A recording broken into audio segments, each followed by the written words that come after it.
રાહત જાજી ટકવાની નથી, કારણ કે જેવો વરસાદ અટકે કે 1-2 કલાકમાં તડકો નીકળ્યા પછી પાછો ઉકળાટ શરૂ થવાનો છે. એટલે આશા રાખીએ કે જલ્દી ચોમાસું આવી જાય. ચોમાસું જો કે અત્યારે મુંબઈમાં અટક્યું છે, વહેલું આવી ગયું ભારતમાં, પણ ગુજરાતમાં આવવા માટે ઠાગાઠૈયા કરી રહ્યું છે. જાણે ગુજરાતથી રીસાયું હોય એવું લાગી રહ્યું છે. જો કે ચોમાસા પહેલાના કમોસમી વરસાદે ભયંકર દાટ વાળ્યો છે, પણ ફરી એકવાર હવામાન વિભાગની આગાહી છે કે છૂટાછવાયો વરસાદ થઈ શકે છે. રાજ્યમાં ક્યાંક હળવો તો ક્યાંક મધ્યમ વરસાદ રહી શકે છે. અને રાજકોટમાં આપણે જોયું કે છૂટો છવાયો વરસાદ વરસ્યો હતો. આ બાજુ દાહોદ, છોટાઉદેપુર, નર્મદામાં આગાહી કરવામાં આવી છે. આવનાર 7 દિવસ સુધી આવો છૂટો છવાયો વરસાદ વરસવાની આગાહી કરવામાં આવી છે.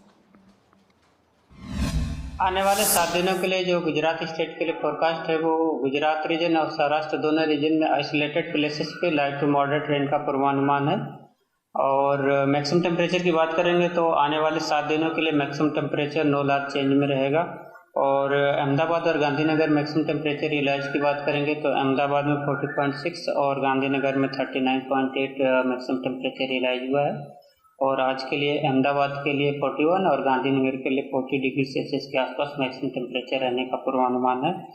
आज के लिए जो डिस्ट्रिक्ट है जहां पे आइसोलेटेड प्लेसेस पे लाइट टू मॉडरेट रेन का पूर्वानुमान है वो सौराष्ट्र रीजन के डिस्ट्रिक्ट है राजकोट, अमरेली, भावनगर, गिर सोमनाथ, जूनागढ़, पोरबंदर और बोटाद डिस्ट्रिक्ट शामिल है। और गुजरात रीजन के जो डिस्ट्रिक्ट है जहां पर आइसोलेटेड प्लेसेस पे लाइट टू मॉडरेट रेन का पूर्वानुमान है वो डिस्ट्रिक्ट है दाहोद, छोटा उदयपुर, नर्मदा, डांग, नवसारी, वलसाड़, दमन, दादरा नगर हवेली,